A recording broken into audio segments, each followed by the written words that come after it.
How's it going, YouTube? It's me, the Cool Loser. In today's video, I got a VideoMicro microphone for the Panasonic G7 camera that I have right above me, and I'm using a 4K Giz Cam running on 1080p 60 frames per second right now. But I'm just trying out this new scene to see if it's cooler or better.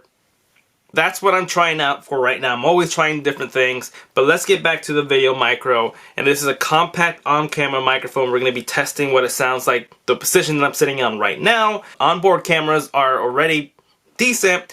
This one for the Panasonic Lumix, which I have not reviewed, is crazy. I've reviewed all my cameras except for this one. I had it for like the last 9 months, and I'm going to do a major review on it because it's the best camera I've owned. Almost wanted to buy a second one, but the reason why I don't is because I still love the Sony NEX5R or the 5T. I love this one. This is the one that you see on the side cam. And I normally would be using this as a front-facing camera, but I don't have a wide-angle lens on this, so I'm going to have to buy one or use these little sport cameras if they do justice. Okay, so let's unbox this and take a look at it. It was $58. Rode mics are one of those big brand names that you would expect for cameras. It seems to me that a lot of professionals or preferences of others like to use Rode microphones. I'm not saying they're the best because I don't know. They could be the best. But all I'm saying is that I wanted this to up my game with a microphone, and then you get this little fat fluffy ball here. It's a wind filter, so when you're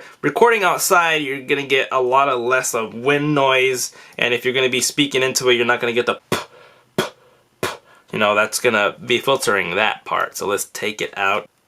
So here's the Rode microphone. Now it's like all metal to me. It feels like cold.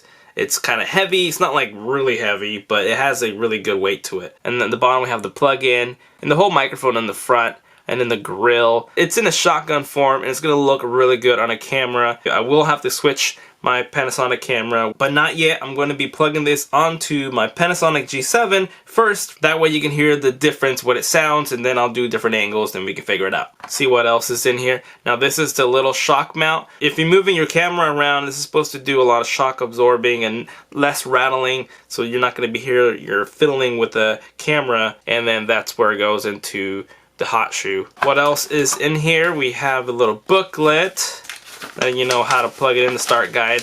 These are not for eating. And then we have the audio cord here. You can see the signature red for it. It says Rode on it. Now one of the biggest reasons why I got this one is because it does not require any batteries to hook this up. I don't want to have to remember to change the batteries or for it to die on me while I was using it. It's a really strong clip here. Yikes! Ow! That kind of hurt. There we go. Owie. See that little indent push?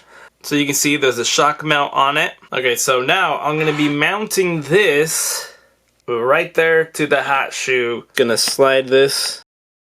Okay, we can see here that it is mounted on, and I'll just turn this little wheel there to make sure it grips on pretty tight and it's not gonna fall off. And obviously your camera's gonna need a microphone input, so it's not gonna work for everybody, but we'll just plug in this end. I'm gonna plug this in right now. Alright, so this is the sound with the arm length. Onboard cameras are already decent. This one for the Panasonic Lumix, the G7 onboard microphone already sounded pretty good when you're right next to it, which I have not reviewed. It's crazy. I've reviewed all my cameras except for this one. I had it for like the last 9 months. But with this, it could totally make it sound a lot better, more bassier. I don't know until I listen to it myself. And I'm going to do a major review on it because it's the best camera I've owned. So it's going to be a complete mystery to me if it's going to be worth the extra $58 that I spent on this. But the angle that I have is pointing down, so it could be affecting the video. So we're going to be pointing it towards me and finding out if that's even better. Okay, so here I'm talking towards the VideoMicro microphone rather than being underneath